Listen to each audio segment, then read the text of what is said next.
India में बहुत कम ऐसा होता है कभी कि भारत का सुप्रीम कोर्ट और किसी स्टेट का हाई कोर्ट आमने सामने हो, लेकिन इस बार ऐसा हो रहा है।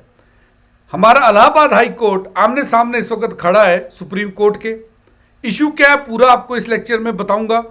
अगर आपको जुडिशरी समझनी है तो आपको ये पिरामिड समझ में आना चाहिए, क्योंकि ये पिरामिड ही आपको जुडिशरी इंडिया में समझा के देगा। पिरामिड के टॉप पे, बिल्कुल पीक पे सुप्रीम कोर्ट होता है, जो भारत में एक है, और हर स्टेट में, तकरीबन हर स्टेट में एक हाई कोर्ट है, और बहुत सारे सबॉर्डिनेट कोर्ट्स होते हैं। अगर आपको अपील करनी है नॉर्मली, तो आपको निचले कोर्ट से उपले कोर्ट तक जाना है, यानी डिस्ट्रिक्ट कोर्ट से होते हुए आप सुप्रीम कोर्ट तक वाइडी ऑफ अपील्स जा सकते हैं।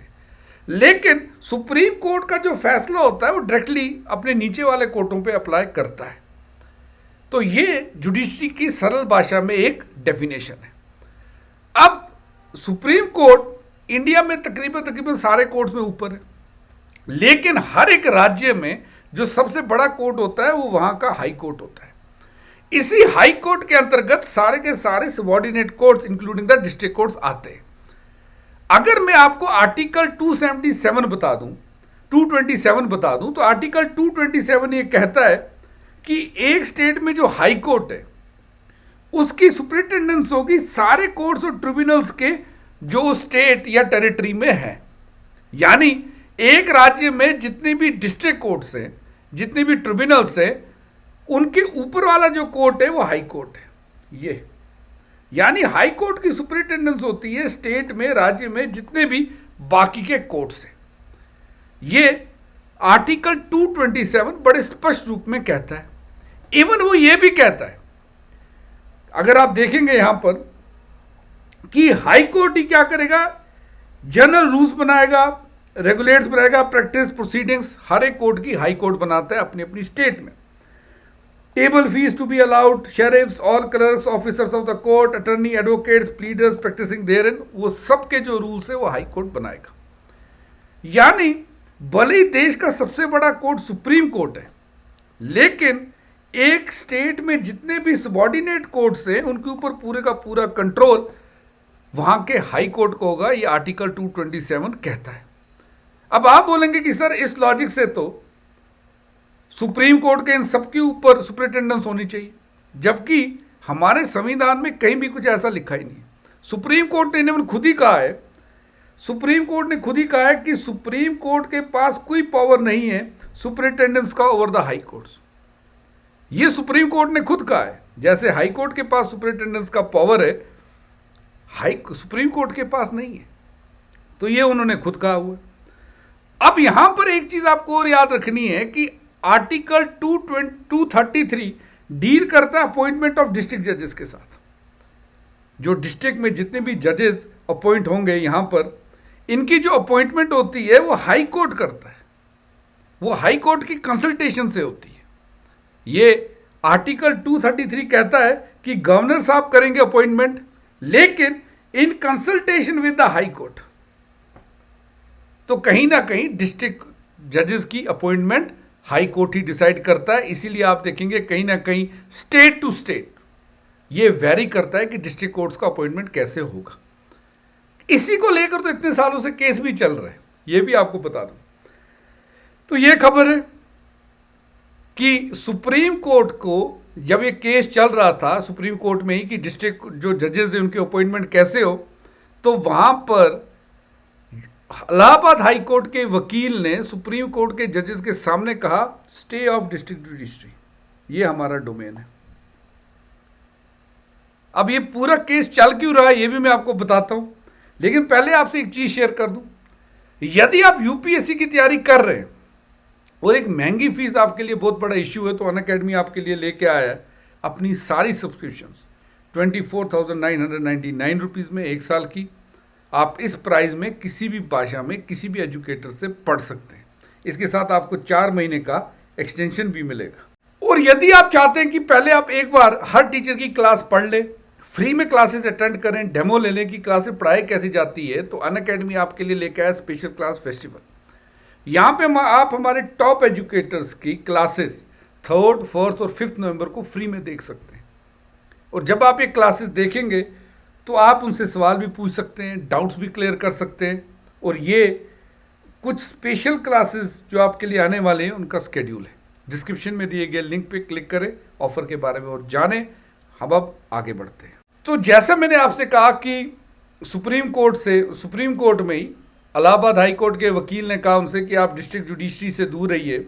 तो ये इशू कोई नया नहीं है, जैसे 2000 से, सन 2000 से ये इशू चल रहा है सुप्रीम कोर्ट में। क्योंकि आपको ये चीज याद रखनी है कि अपॉइंटमेंट ऑफ जो डिस्ट्रिक्ट जजेस है, इसमें हाई कोर्ट का बहुत बड़ा रोल है। तो स्टेट टू स्टेट ये वेरी कर रहा है। कहीं ना कहीं सुप्रीम कोर्ट चाहता है कि इसमें यूनिफॉर्मिटी आए, इसीलिए केस चल रहा है। ये है राकेश द्विवेदी जी, ये इलाहाबाद हाई कोर्ट को रिप्रेजेंट कर रहे हैं। इन्होंने यहां पर एक बड़ी अच्छी बात कही सुप्रीम कोर्ट से। इन्होंने कहा, why should the high courts be divested of their authority and duty under the constitution? It is time to strengthen the high court, not weaken them. चीजें काफी आगे बढ़ चुकी। उन्होंने अगर सरल भाषा में ये बताऊं, मैं आपसे ये कहा कि आपने अभी देखा कि आर्टिकल 233 जो डिस्ट्रिक्ट जजेस की जो अपॉइंटमेंट है उसका डोमेन हाई कोर्ट्स के अंडर रख रहा है। तो सुप्रीम कोर्ट को तो ये क्वेश्चन पूछना ही नहीं ना चाहिए। ये केस इनके हिसाब से फालतू चल रहा है, क्योंकि जब संविधान खुद कह रहा है कि ये हाई कोर्ट का डोमेन है, सुप्रीम कोर्ट इसमें इंटरफेयर क्यों कर रहा है? अब ये वो 5 जज बेंच है जो इस केस को सुन रहे हैं, जिसमें outgoing chief justice BR Gavai भी है और इनकमिंग चीफ जस्टिस सूर्यकांत भी है। सूर्यकांत ने यह कहा कि आप गलत समझ रहे हैं। हम हाई कोर्ट्स का जो पावर है डिस्ट्रिक्ट जुडिशरी के ऊपर, जो सुपरिटेंडेंस है, उसको हम कम नहीं कर रहे, लेकिन हम ये चाहते हैं कि एक जनरल गाइडलाइंस है, पूरी देश में यूनिफॉर्मिटी आए जजेस की अपॉइंटमेंट को लेकर। फिर आगे से जो इलाहाबाद हाई कोर्ट के वकील थे द्विवेदी साहब, उन्होंने कहा कि मैं आपको सजेशन नहीं दे रहा हूं, बस इतना कह रहा हूं कि आप इस मसले से दूर रहें, हैंड्स ऑफ अप्रोच अपनाएं। पहली बार ऐसा हुआ है कि क्लियर भाषा में सुप्रीम कोर्ट से यह कहा गया कि आप हैंड्स ऑफ अप्रोच रखिए। जब संविधान ने यह हमारे क्षेत्रफल में डाला हुआ है तो आप इसे क्यों बार बार आके डिसरप्ट कर रहे हैं? आप इसे क्वेश्चन भी नहीं करने चाहिए। फिर आगे से सुप्रीम कोर्ट ने यह भी कहा होगा कि आपको पता है ऑल इंडिया जुडिशियल सर्विसेज का एक आइडिया आ रहा है, जिसके थ्रू हम अपॉइंटमेंट करेंगे डिस्ट्रिक्ट जजेस की। तो हम तो एक यूनिफॉर्मिटी ला रहे हैं, हम आपके पावर को कम नहीं कर रहे। अगर आपको ये पूरे इशू का एक और चीज मैं आपको बताऊं, इशू है भी क्यों, तो आपको ये पता होगा कि एक इंसान एक सिविल जज बनता है जूनियर डिवीजन का, उसके बाद तकरीबन 20 साल के बाद वो डिस्ट्रिक्ट जज बनता है। एक तरीका तो ये कि आप सिविल डिवीजन बेंच जज बनिए, उसके बाद आप डिस्ट्रिक्ट जज अपॉइंटमेंट होते होते 20 साल आपको लग जाएंगे। एक रूल ये भी है कि 10 साल की प्रैक्टिस के बाद कोई भी इंसान एग्जामिनेशन क्लियर कर सकता है, डिस्ट्रिक्ट जज बन सकता है। तो ये दूसरी एग्जाम्पल। तीसरा ये भी है कि जो जुडिशियल ऑफिसर्स होते हैं, जो कोर्ट में काम करते होते हैं, वो थ्रू डिपार्टमेंटल एग्जामिनर्स वो भी डिस्ट्रिक्ट जज बन सकते हैं। यानी यूनिफॉर्मिटी नहीं है। ए सिविल जज जूनियर डिवीजन का 20 साल लगाता है, कोई वकील 10 साल की प्रैक्टिस के बाद एग्जाम देके लग जाता है, कोई judicial officer inter departmental exam देकर कहीं ना कहीं वो भी डिस्ट्रिक्ट जज बन जाता है। तो इसी यूनिफॉर्मिटी को लाना चाह रहा था पूरे थ्रू आउट द इंडिया की रेशो क्या हो, यूनिफॉर्मिटी होनी चाहिए सारी स्टेट्स में, यही सुप्रीम कोर्ट लाना चाह रहा था। और इसी डिस्कशन में इलाहाबाद हाई कोर्ट के वकील ने साफ साफ सुप्रीम कोर्ट से कहा है कि ये हमारा क्षेत्र है, इससे आप दूर रहिए। अगर हम संविधान भी देखते हैं तो उसमें भी साफ साफ लिखा है कि ये क्षेत्र कहीं ना कहीं हाई कोर्ट का ही है, उनके पास सुपरिटेंडेंस का पावर भी है। आपका इस बारे में क्या कहना है मुझे ज़रूर बताइएगा। और यदि आपको यूपीएससी की तैयारी करने में किसी और पॉलिटी के टॉपिक में कोई दिक्कत आ रही है, आप मेरे को कमेंट सेक्शन में ज़रूर बताइएगा, हम उस टॉपिक को भी ज़रूर लेंगे, उसके ऊपर भी हम लेक्चर्स बनाएंगे। So that would be all. Thank you very much. Let's crack it.